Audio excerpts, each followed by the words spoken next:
حضرت سیدنا عقبہ بن عامر رضی اللہ تعالیٰ عنہ ارشاد فرماتے ہیں قال قلت یا رسول اللہ صلی اللہ علیہ وسلم. عقبہ بن عامر رضی اللہ تعالیٰ عنہ فرماتے ہیں میں نے رسول اللہ صلی اللہ تعالیٰ علیہ وآلہ وسلم سے پوچھا کہ اللہ کے نبی صلی اللہ تعالیٰ علیہ وسلم من نجات، اللہ کے نبی نجات کس چیز میں، کامیابی کا راز کیا، راز نجات کیا ہے؟ اللہ کے نبی صلی اللہ تعالیٰ علیہ وسلم من نجات، ارشاد فرمائیے کہ اللہ کے نبی صلی اللہ تعالیٰ علیہ وسلم نجات کس چیز میں. عقبہ بن عامر رضی اللہ تعالیٰ عنہ ارشاد فرماتے ہیں جناب رسول کریم صلی اللہ تعالیٰ علیہ وآلہ وسلم نے اس سوال کے جواب میں ارشاد فرمایا امسک علیک لسانک. آقا علیہ الصلوۃ والسلام نے ارشاد فرمایا کہ نجات حاصل کرنے کے لیے جو سب سے پہلی چیز ہے وہ یہ ہے کہ تو اپنی زبان کو بری باتوں سے روک، بری باتوں سے روک، خاموشی اختیار.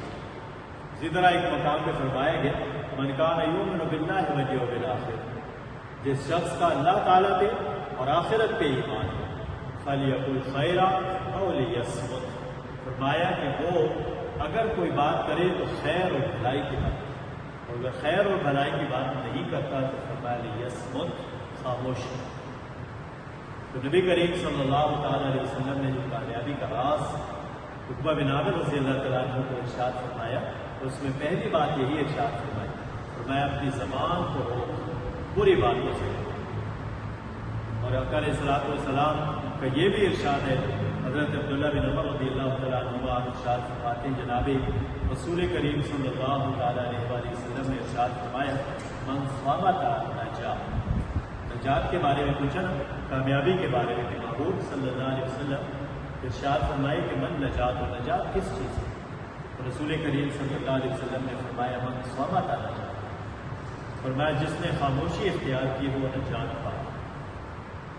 تو اس لیے کامیابی کے لیے سب سے پہلی جو شرط ہے آقا علیہ الصلوۃ والسلام نے جو پہلی بات ارشاد فرمائی وہ یہی ارشاد فرمائی امسک علیک لسانک، اپنی زبان کو روک کے رکھو، خاموشی اختیار.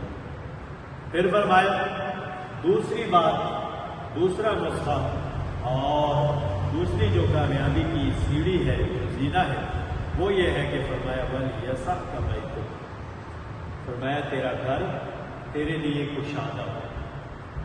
کشادگی سے مراد یہ ہے کہ تو اپنے گھر میں اس انداز سے رہے کہ اللہ تبارک و تعالیٰ جل شانہ کی عبادت کے لیے اپنے گھر میں مشغول ہے. گھر میں بھی اللہ کی عبادت کر، رب العالمین جل شانہ کو اپنے گھر میں یاد کر، اپنے گھر کو اپنے رب کی عبادت سے مزین کر، اور غیر اللہ سے خلوت اختیار کرنے کو لازم. جتنی بھی غیر ہر وہ چیز جو اللہ سے غافل کرتے اس سے خود کو بچا، اور اپنے گھر میں کسی کونے میں بیٹھ کر اپنے رب کی عبادت، اپنے گھر کو اس طرح وسعت دے کہ وہاں پہ تو اللہ جل شانہ کی عبادت کرے. اور فرمایا تیسری چیز جو ہے وقت کے ادا خطیئت.